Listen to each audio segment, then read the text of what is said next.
हाँ, तुम्हारा आज का क्वेश्चन है exploring multiples a Python program, या फिर हम बोल सकते हैं program to find the multiple of number out of a given 5 numbers. कोई भी रैंडम 5 नंबर देंगे और उसमें से उनके मल्टीपल्स फाइंड करने हैं, तो उसके लिए हमारा पाइथन कोड। ठीक है, तो जो प्रेजेंटेशन है इसके बारे में बता रखा है कि प्रेजेंटेशन से हम सीधे मेन चीज़ पे आते हैं। पहली बात, हमें मल्टीपल्स फाइंड क्यों करने हैं।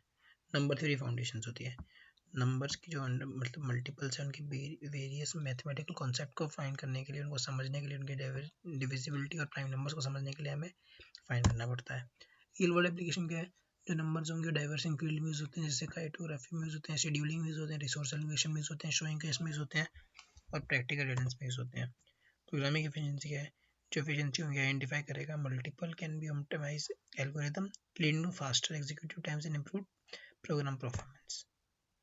अब डिफाइन करते हैं प्रॉब्लम क्या है हमारी। पहले तो हम इनपुट देंगे, जो प्रोग्राम होता है वो रिसीव करना चाहिए दो इनपुट, एक टारगेट नंबर, दूसरा लिस्ट ऑफ 5 रैंडम नंबर्स। पहला हम नंबर देंगे उसमें कोई भी रैंडम, और दूसरा हम देंगे जो लिस्ट हमारे रैंडम 5 नंबर्स हैं उनकी। आउटपुट में आएगा the programme should be identify and display all the multiples of the target number from the list of 5 numbers. हमने जो टारगेट नंबर दिया है हमारा, तो और साथ में हमने रैंडम 5 नंबर्स भी दिए हैं, तो उसके जो मल्टीपल्स होंगे हमारे आउटपुट में वो दिखने चाहिए। अब अप्रोच करते हैं सॉल्विंग प्रॉब्लम को। ठीक है, पहला क्या है, iterate through the list. Her number जो लिस्ट होगी उसमें से हम प्रोग्राम को चेक करेंगे कि उनका मल्टीपल होता है टारगेट नंबर से या नहीं होता है, पहली बात। दूसरा, उनकी डिविजिबिलिटी चेक करेंगे, डिवाइड होते हैं या नहीं होते हैं।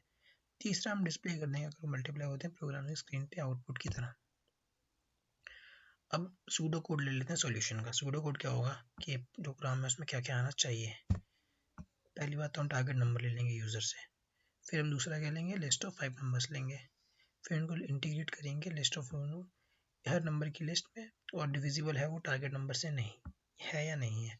फिर अगर है तो आगे हम डिस्प्ले कर देंगे उनका मल्टीपल। अब कोड पे आ जाते हैं।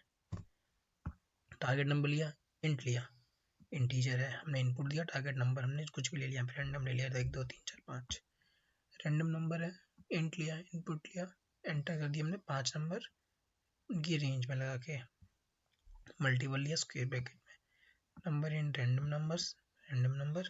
और अगर ऊपर डिवाइड क्या बोलते हैं, रिमाइंडर, मतलब ये डिविजिबल है, डिविजिबल रिमाइंडर उसका डिवाइड करने के बाद अगर 0 के इक्वल आ रहा है मतलब वो डिविजिबल है अगर, तो प्रिंट कर देगा मल्टीपल उन टारगेट नंबर के साथ का। ठीक है, अब कोड को एक्सप्लेन करते हैं कि कोड है क्या। इनपुट क्या दिया हमने और इनिशियलाइजेशन क्या किया। कोड ने यूजर से इनपुट लिया टारगेट नंबर का और 5 नंबर्स का, और उनको स्टोर कर लिया हमने आइडेंटिफाइड मल्टीपल्स में। इटरेशन और चेक क्या किया, जो कोड ने चेक किया कि डिविजिबल है या नहीं है उनकी, यूजिंग द मॉड्यूल ऑपरेटर। ये मॉड्यूल ऑपरेटर इसको रिमाइंडर भी बोल सकते हैं हम लोग। आउटपुट में क्या दिया, अगर तो हमारा डिविजिबल है तो आउटपुट में हमारा मल्टीपल दे दिया उसने। अब handling exclusive, 0 is the target, the code should be handled the situation gracefully, display as the message, the 0 cannot be used as the divisor, 0 आएगा तो डिविजर के साथ यूज नहीं कर सकते। एम्प्टी इनपुट्स क्या होंगे, जो कोड हमने इंश्योर किया है उसमें इनपुट होना ही चाहिए, खाली कोड में इनपुट नहीं हो सकता। इनपुट वैलिडिटी जो दी है हमने, इनपुट वैलिड होनी चाहिए हमारे कोड के साथ। जैसे अगर हमने रैंडम नंबर दिया था तो रैंडम नंबर डिविजिबल नहीं होता तो आगे हम उसको मल्टीपल नहीं दे सकते थे। टेस्टिंग क्या होगी, पॉजिटिव टेस्टिंग क्या आएगी, टेस्ट जो हमारा इनपुट होना चाहिए वैलिड होना चाहिए, केस होना चाहिए, टारगेट नंबर जो चाहिए मल्टीपल होना चाहिए, लिस्ट में होना चाहिए, और अगर मल्टीपल नहीं है तो खत्म कहानी। नेगेटिव टेस्टिंग में वही, अगर 0 है टारगेट नंबर तो हम उसने नहीं कर सकते क्योंकि नॉन इंटीजर इनपुट होता है और वो आगे कोड में नहीं आ सकता। बाउंड्री टेस्ट में पता होना चाहिए कौन सा नंबर है, कितना बड़ा देना है, कितना छोटा देना है, 0 नहीं दे सकते। ये सब चीज़ें हैं उसमें। बस खत्म, प्रॉब्लम सॉल्व करो, कोड क्लियरिटी करो और एच का यहाँ कर लो।